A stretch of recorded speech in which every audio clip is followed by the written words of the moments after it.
Hi, everybody. Thank you so much for joining us today.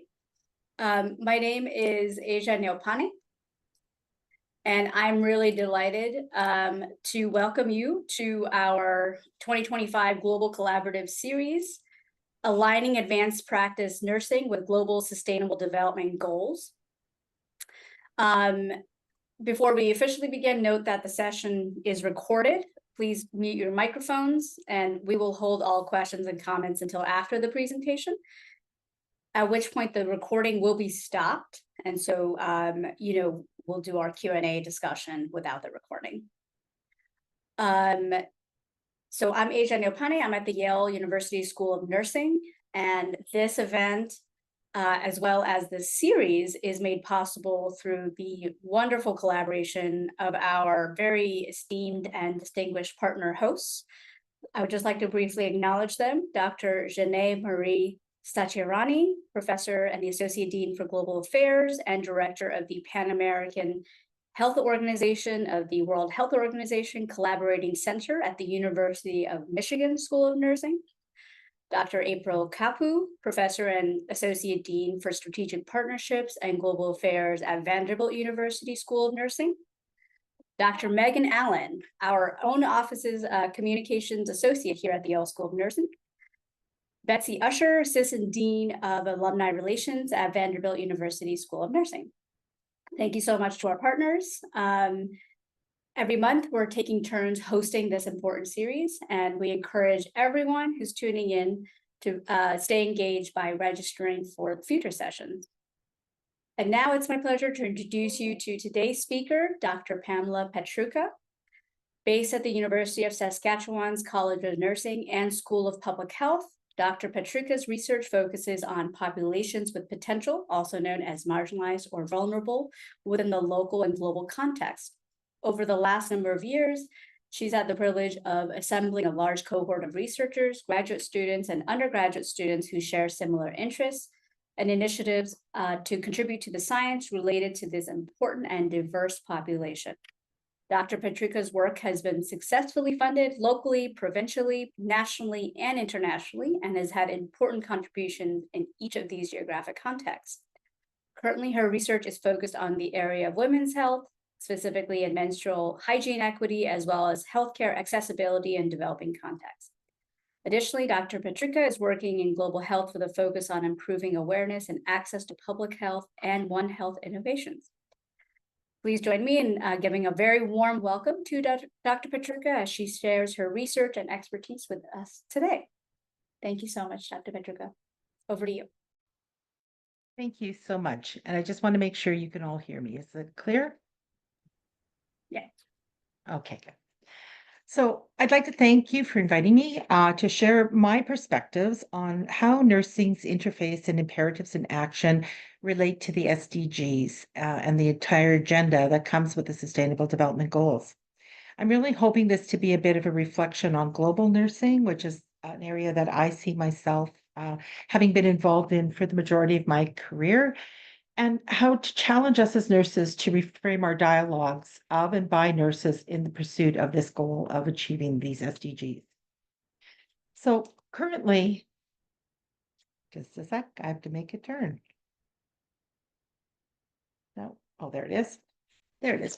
So currently, in the world, there are approximately 29 million nurses globally, and it's likely that estimates suggest that we're probably 5 or 6 million short of that of the actual needs, and over 70 countries rather have or are striving to enhance our workforce capacity through the introduction or the inclusion of advanced practice nurses. And so, as a result of that, we're trying as a group, as a collective, to further the potential in bringing forward health and wellness to individuals, workplaces, nations, and eventually and ultimately to our planet. But that doesn't change without that change hasn't proceeded without a lot of trepidation, resistance from both within ourselves as a collective and from outside of our profession. Often those challenges come due to gender issues, socialization issues, stigma, even related to our profession.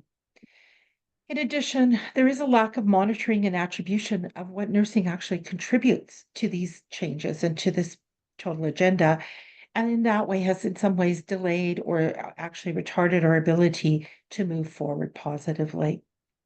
I want to just take a moment. I've used my pictures very strategically to highlight some of the issues that I've worked with within the SDG framework.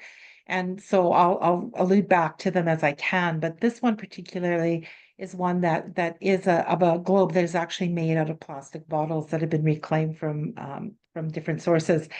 And I always think of it as rather ironic that we've used this to put together a planet, an example of our planet, through the very device that seems to be so detrimental to the actual sustaining and nourishing of our planet. And it reminds me that nurses must also take care not only of the people, but all of the resources, the things that live and breathe and function within this planet, and ultimately the planet itself. So my global context takes that into consideration. So some call it planetary health. I work within a One Health framework, but they're very interrelated. As we move forward in terms of the context, there are a number of versions and visions, but the one by Kilpatrick out of the University of McGill here in Canada has emphasized that, within the World Health Organization, there has been this call for global expansion of nursing roles, including advanced practice roles, whatever those may look like and whatever titles we may ascribe to them. And again, those titles are important. We need to call people and acknowledge people by those roles. But ultimately, there are a number of different ways of doing this in order to promote a more equitable delivery service and meet the needs of the changing needs of the people and the environments that we're working within. And so it's important that, we work with these roles to inform and provide evidence to the governments and to the decision makers globally in order to ensure that we're meeting that niche of cost-effective quality needs where people are needing them. So we need to be on that agenda and in order to inform those global priorities. And so Kilpatrick has said it very seamlessly. I think from my lens, what I would like to stress is that we must be vigilant in how we advocate to fully implement the nursing roles and that people are actually optimized in the roles that they have and the capacities that they bring to those roles. Um, we are trying to be responsive, but I must tell you that I tell my students in all honesty that they must go boldly if they're going forward as nurses. There's a boldness you need to do. And part of that boldness is the jobs that they're going to hold do not probably even exist today. They're going to be creating those jobs. They're going to be finding solutions. They're going to be developing new skills that don't get taught to them. So we need to give them. That's why we talk about critical thinking and other critical parts of how they can look at the profession and grow into it and grow the profession. And so we have to remember that nurses are not only at the front line, but they're at the midline and the end line of all levels of care and service.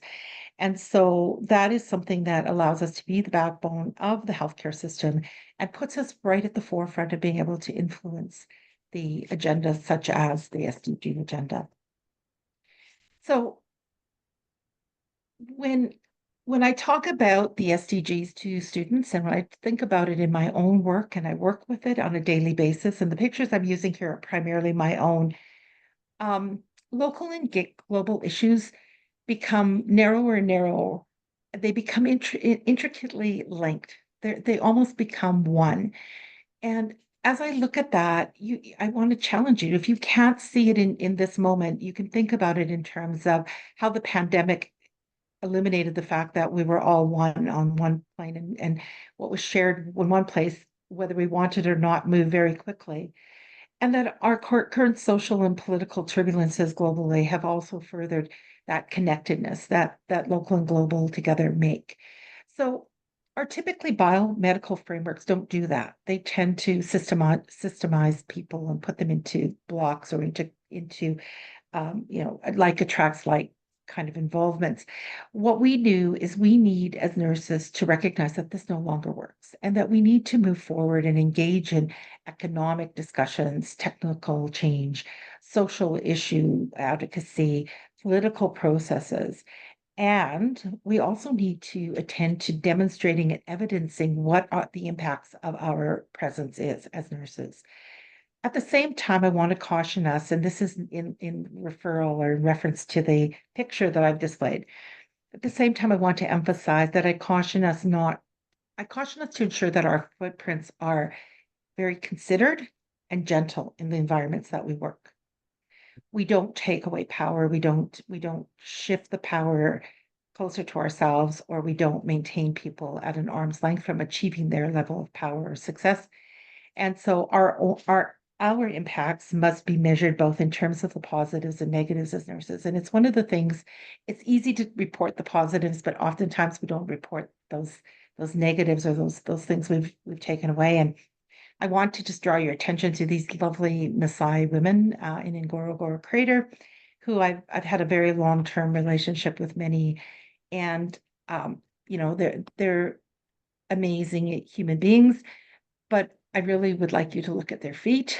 And I want to tell you that the picture of their feet, and I think you can see, hopefully see all three women represent something that made me cry on my a relatively recent visit.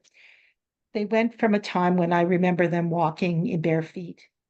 And my concern at that time was that they were coming with cuts and abrasions to their feet because they walk barefoot. And then the next gen, they came out with these rubber tire shoes, similar to the lady in the middle with the slippers on, or the sandals.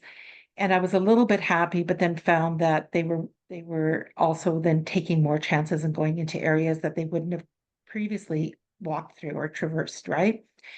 And then the last visit that I had, well, not the last, but one of the last visits I had, they were wearing running shoes, and I actually sobbed because our presence had changed them. And then I wondered how much of my advice to them had changed them. And I hadn't really thought of it till I saw the runners, because I'd been quite happy with the sandals because they were coming with less nasty cuts and at risk of losing limb.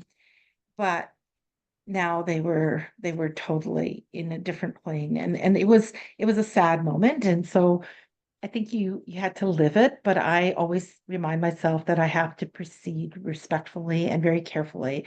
My changes should be for the betterment of their well-being. It shouldn't be to change them as a culture or as a people. So I just need to say that in my own defense.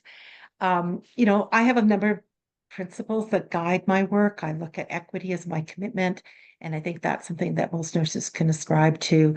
I spoke already of that local global continuum, and I'll continue to do that throughout this presentation.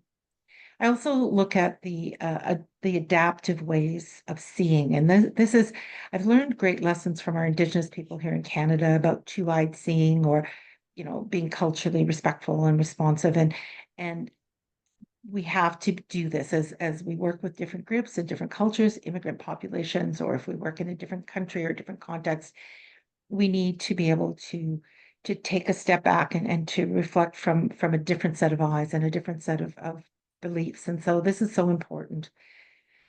Collaboration, of course, is an imperative, and I'll speak more to that as I will to the intersectional, and that we do as nurses have to look at these novel and expanding roles. And these are principles by which I guide myself to my practice.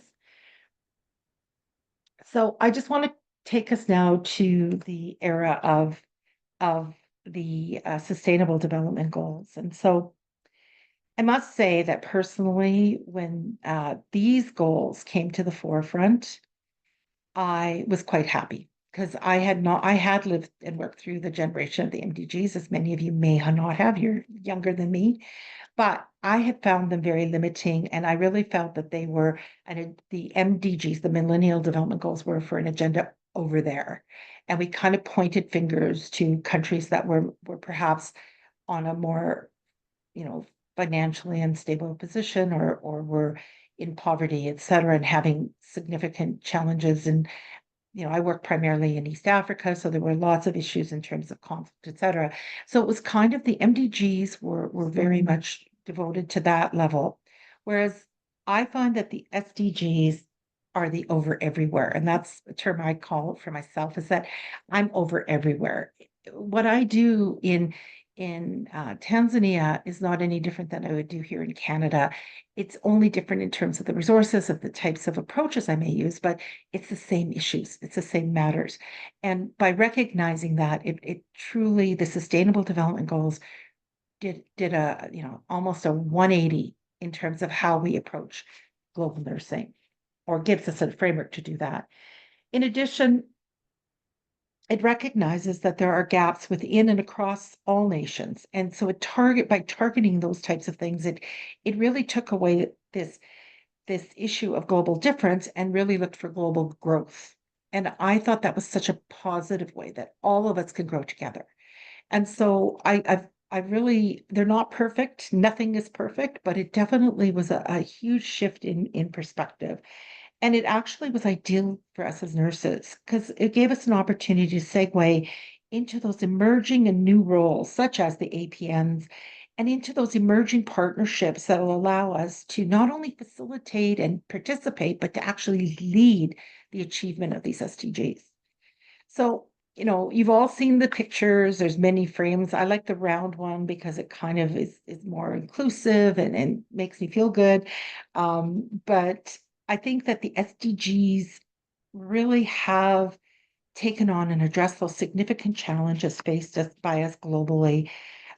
These 17, elements, or these 17 goals are unique, but they're interrelated and they're dynamic, and they're indelibly going to inform global policy, global collaborations, and I believe global nursing for the foreseeable future. And I think they have a role to do that. And I think it's been again, there are flaws, but it's an exciting time where we can really make it an opportunity to bring the skills and the visions, potentials of us as nurses in reimagining what these preferred futures are, not just for our profession, but also for future generations, and for our planet. So I think to myself, I feel privileged to be in this time, but I also feel more responsible. I feel that I need to look at things differently, and I need to scrutinize, and I need to think about what I do in terms of these goals and be accountable in some way. So I really stress that, as nurses, we need to take time to be present and to be vigilant, engaged, and prepared to deliver on the SDGs. And, picking one or two, if that's your choice, that's fine. Looking at the palette is fine. Picking one that you're totally unfamiliar with and making it your agenda, good on for you, right? I think we all need to figure out what that means and what that looks like. So again, this is my colleagues in the Dominican Republic that I've worked with over time. I think back fondly about for them when I would talk to them, they would say, we just want to be like the nurses in Canada and the United States. And they weren't talking about money or clothes or they wanted opportunities, and they had that vision of if only. And I always think, if somebody says if only, I feel like I can't, I can't do anything but feel guilt, because if only they had, they could do this. And so, we know that there's limitations fiscally, technologically, in terms of human resources, and in terms of physical resources within health globally. It doesn't matter which continent, which country, wherever you are.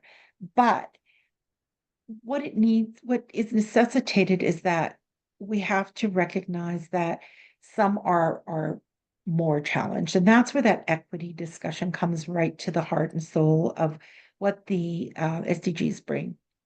Because the setting of the goals and the development of the targets are really about achieving equity, at a reasonable pace across time and space. But the global nursing mantra that no one be left behind really does create that imperative that we as nurses get committed to addressing these issues and to partnering for that big effort, that big push towards 2030, to engage in strategic processes and to become more attuned to them. And that's why, again, advancing your education, whether it be, in terms of just taking extra courses and learning about advocacy, participating anti-racism training, uh, whatever it is that you undertake, but to be part of that process that will, advance the whole profession. We have to reflect on how we move, and this is not my term, and I'm sorry I couldn't find the source, but how we move from ward to board. How do we actually not see ourselves only on on the front end, but take us right through to the mid and the end line of the line, and be involved considerably across the piece. So we must advocate for a full range of practice. Of course, we have to be bold and innovative, as I suggested to my students. And I think we also have to support each other and encourage people to expand, to undertake these emerging roles, to take the chance, so that I don't have to hear if only again anywhere I go. That no nurse has to feel that they're limited or restricted, and that in this way we can vector not only our presence but also our influences throughout all of these strategic efforts. Oops, it didn't move, sorry. So I want to just sort of talk a little bit about some of the what we call wicked problems. And I don't know if that's so much used in nursing. I do know it's used in public health. But I think today we're just faced with such a plethora of issues and wicked problems, difficult to resolve, um, recurring, you know, fairly pervasive kind of issues. So the one issue we have worked a lot on in Tanzania has been on stunting, and recognizing that stunting is, if we don't catch a child in those early preschool years, we don't get another opportunity for a growth spurt until they're into that prepubescent period. And how do we make sure that the health system understands that the education system, and how does the government understand that, so that they don't definitely don't quit investing in the preschool, but don't let these children who have a second chance at that, 10, 11, 12 age group to also potentially reclaim some of their potential in the stunting kind of environment. So, I spent a lot of time looking at the whole idea of endangered species and what they do in terms of the One Health, and issues like, I've done work with a lot of animal-borne diseases that go on to humans, and they got the picture later. And we've used the One Health vision to try to address this. We've used citizen science as a nurse. So these are not things that I learned in nursing school. These are things that you pick up along the way, and these are things that you have to be passionate about, and you have to restructure because they're uncomfortable for me. Like the first time somebody brought me a placenta that the goat, it was a goat. The first one was a goat that had miscarried due to brucellosis. I didn't even know what brucellosis was. And I'm like, why are you bringing me this? And they were like, well, can you tell me if this is a sick goat? I'm not a veterinarian, but as I got more familiar with the Maasai people and became very much more, I came back and talked to my friends that are vets, and I talked to my colleagues in public health, and we decided on a way forward. So, as a nurse, I've done things that I'm sure most nurses would think I'd lost it completely, and I have. But I truly am committed to addressing problems like this. And it doesn't matter, how I get that information, but I want evidence-based information. I want to keep doing this kind of work. And so, in my equity work, remember I said it's not over there, it's over everywhere. So the problem of stunting in Tanzania became problems for my colleagues back in the nutrition department, people in the veterinary college, any place that would listen to me at the university. And so I think, I'm not joking when I say that, this is true to me. These kind of problems need a different kind of approach. And so I do want to tell you that I often jokingly will tell people that, like I've had a lot of privilege to visit a lot of countries and touch the soil and touch the people, and they've touched me tenfold. But I must tell you, there are some things in common, and this is really important for me, that it was an aha moment or a realization. So I would go to countries and I'm curious. So I would notice that every country I went to, there was a drum of some sort. Every country I went to, there was a fried bread, and there was usually either a dried fish or a dried meat of some sort.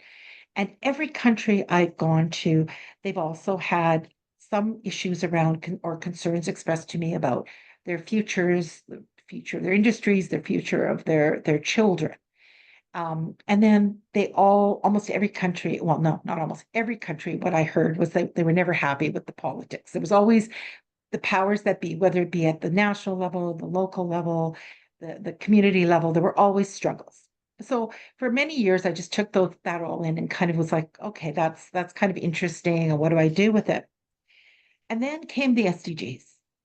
And the one day I was sitting and doing something, and I thought, oh my goodness, the drums were synonymous with the SDG one about wellness. And it was really telling me the drums are the heartbeat of each and every one of these groups, whether it was a culture, a civilization, a community, a small working group. So the drums really tied into that one of the SDGs. And then I thought, well, what about the other ones? And then I thought, well, obviously the foods, both the fish, meat, or the breads, easily fit in with the SDGs 1 through 3, um, 5, 10, 14, 15. And I apologize if I've missed something in there, but and then when I started thinking about the visioning piece and the caring for their children and their environment and their families, quickly I saw 4 through 9, 11 through 15. I think that they all fit. And then it wasn't any different when I started thinking about the voice and the need to advocate, and quickly realized like 5, 8, 10, and there we are, 16 and 17.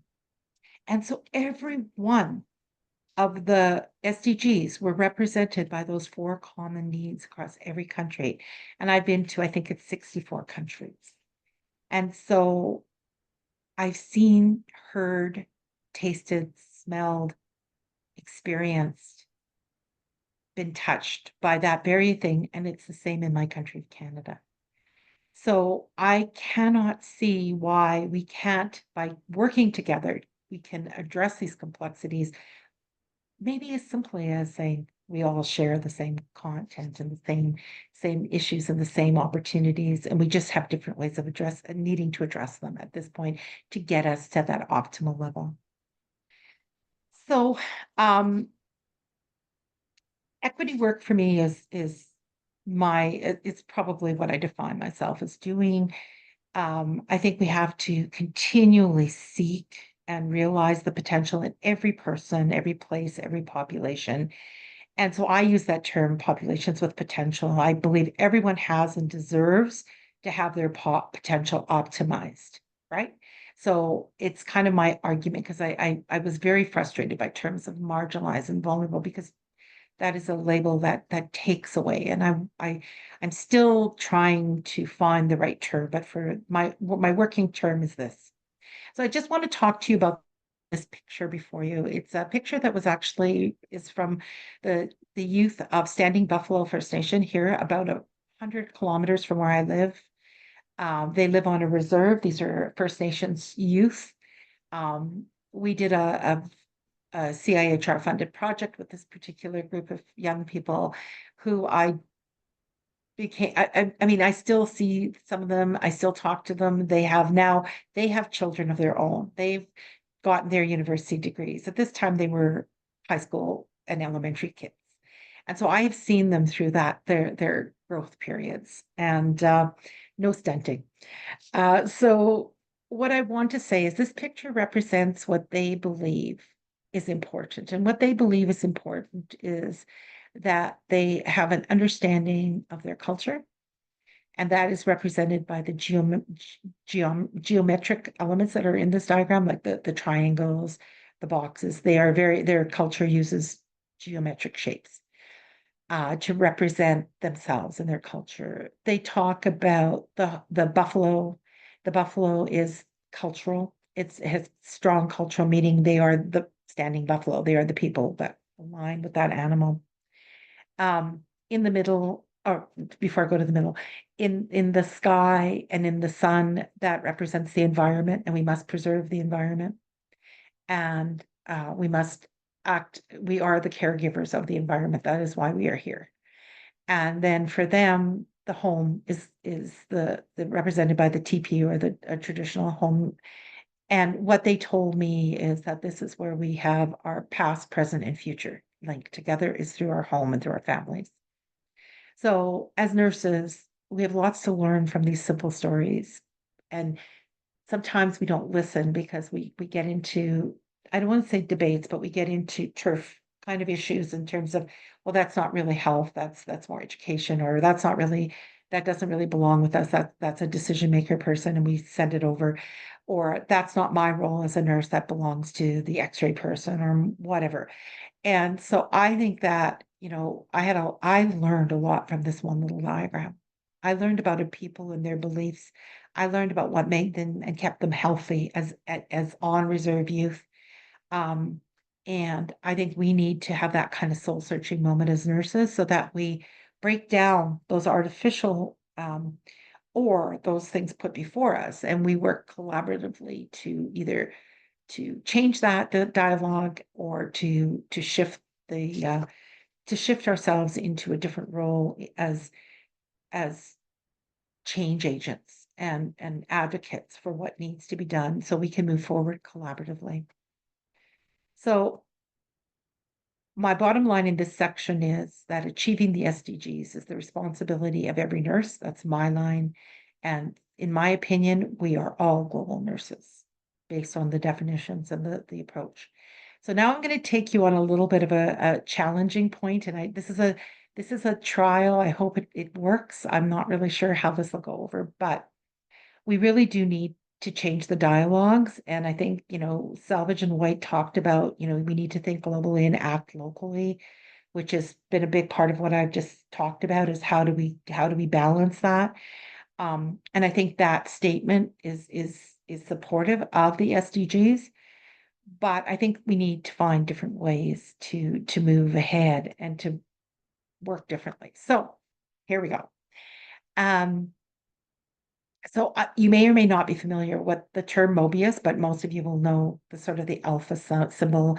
Some of you may be familiar with some of these diagrams, but I just want to take you on a bit of a personal journey that I have been working on in terms of where the future may lie in some of the work we're doing. So the top diagram is actually by a very famous artist, Escher, who has taken a mathematical geometric and converted it into a piece of art. And so if you follow, this is a Mobius. That's the name of the geometric, and it's the ants are following the Mobius. So as you follow a Mobius, the ants will never fall off. They will just keep going around and around and around and around. So it's an endless loop, and they go on one surface on the top, and then they end up on the bottom just by virtue of the design. And you may be aware of that.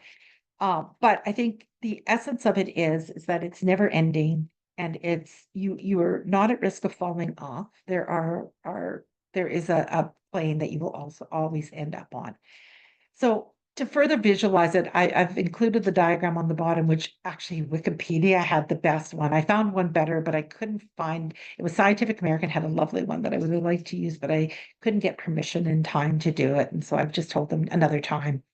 But if you watch my little friend, the fiddler crab, walking around on his endless quest, um, and if you have really good vision, you'll see that right now his claws on the left, his large claws, fiddler claws on the left. He comes back, it's now on the right, and so on and so forth. So what I love about the analogy of the Mobius is that it looks like it's a single path, but there is a change that will happen along the way. And those changes are caught in those subtleties, and you have to attend to those subtleties. And so it's each loop actually is a new path. It's a new travel because he's starting from a different perspective. So, as far as I can see, that forward movement is one thing, but the other thing about a Mobius is you can back up.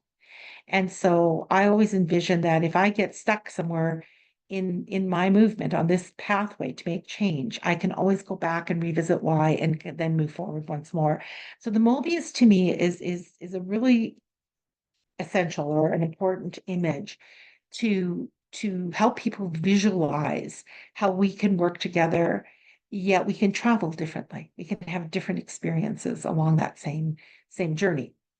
So the visual part or the functional part of the Mobius, because it has these two sides that are one, it's a continuum. So essentially it reflects that inseparable relationship that I talked about earlier between local and global. And it allows you to do this for each individual SDG if you want, or you could do something like this with the entire population of the SDGs. The goal here is that we need to, as nurses, recognize that we bring ourselves to every one of our encounters, every one of our practice domains, every one of our involvements in a committee or whatever, and that we can do this over and over again, countless number of times, but each time it'll be a different experience. We have to build that into our ability to show change, our ability to measure our impacts, our ability to improve what is constituting our expert knowledge. And so I think using the Mobius as sort of the vector or the visual to allow us to think about where am I on my journey? Where is it that I am in terms of, the peoples I'm working with, and how does this apply more broadly? Can all be done into this. And you'll see in the next slide, which I'll turn to now just for ease. Oops, missed it. Is that there are actually mathematical formula and features unique to the Mobius that would allow us to actually measure for attribution of nursing impacts on our patient and community outputs. So we've been talking as a small working team is what does that look like? What would we, how would that look? How would that operationalize? How would it provide or address the imperative we have for evidence of nursing, the attribution to nursing for the contributions we make in achieving the SDGs? It is so important that we not be absorbed, and it's so important that we not be sort of meshed with everybody else. There are certain things that nurses do and bring to the table that we need to be able to tease out and to highlight and to identify as part of our expert knowledge, right? And to continue to build that. So I believe that this type of an approach can potentially, optimize our measuring of how our workforce as nurses is contributing to the better health, greater, greater gender equity and stronger economies that were highlighted in the UK document that spoke about how, nursing has that triple effect. Like we not only you get 3 times your investment with nurses because we contribute to all 3 of these things quite regularly, but we don't report it, we don't capture it, and I don't think we've considered it in our relationship with the SDGs. And I would really love to see that kind of action undertaken. The adoption of the Mobius model also would potentially support a modeling of the full palette of the SDGs and we as nurses on that palette. And so again, another diagram that just shows you where the interchange happens. And so that although 3 nurses are traveling the same path, they end up differently, right? And so I think we need to think about, what are those specific interventions? What are the opportunities to measure? What are the opportunities to share that information? How do we create that evidence so that those dialogues that we have are stronger and more meaningful? What does that bring to, the ICN and other groups in how their thinking goes forward? So I think, we're really looking at a visual, but I think we're really looking at how we reconceptualize our work and how that work is reflected in what we report on, and how we take it to a totally different level. I'm almost done. So, global nursing there's mapping of we should be mapping our innovations and things that people do that are kind of outliers. We need to challenge the status quo. And so I was saying earlier, I do One Health, and these gentlemen are looking at pieces of tissue under a microscope. Again, brucellosis, the placentas, as I said earlier, the placenta does convert into being diseased or non-diseased. And if a woman or someone, or she touches either the placenta or some part of that animal, it's very high likelihood that she herself will get brucellosis. And if she's pregnant, will abort. And so, we are looking at how does that One Health vision change. And so we adopted a citizen science approach. So we were having people tagging dead animals. We were having people bring samples into us. We were showing them what their blood actually looked like when they had malaria so that they themselves could be convinced that we weren't just giving them medication, and they were more engaged.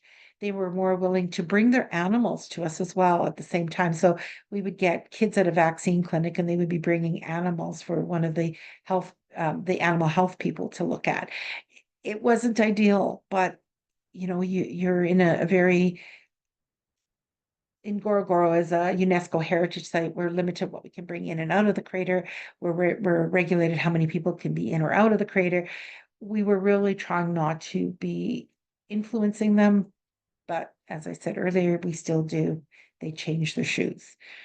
But I think we need to be creative, and I can't take credit for this. I mean, I worked with this was Tasha Epp, who was a vet medicine person from from the University of Saskatchewan, Phil Woods, who's also from the College of Nursing, and myself, spending lots of time talking about what does citizen science look like, and how do you get a group of people who have likely had no education, no formal education, but are brilliant when it comes to other things. How do you bring them into these dialogues and get them not cooperating, but getting them to participate? Because one of the very first things told to me in this crater was actually, it was the very first thing that somebody said to me. It was a lady who spoke no English, somebody translated, and she said, "We've lost 90 children this year to measles.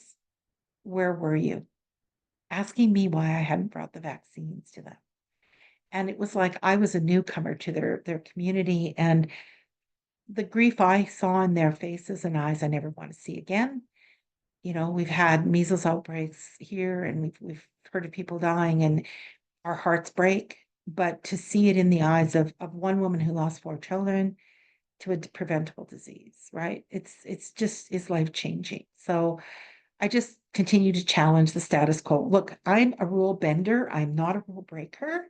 I'm not, I think people who know me will say that I'm not like some crazy woman who goes out and has every cause. I just want people to understand how they can take control and be well.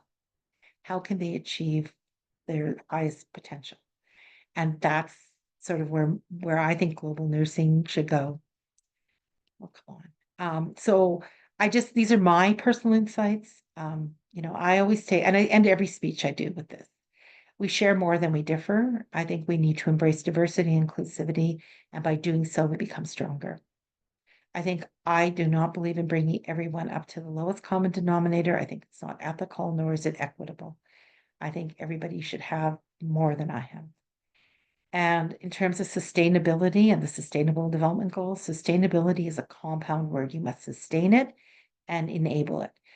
Each of these parts are equal and important. And only when they're together do they become more than the sum of the parts.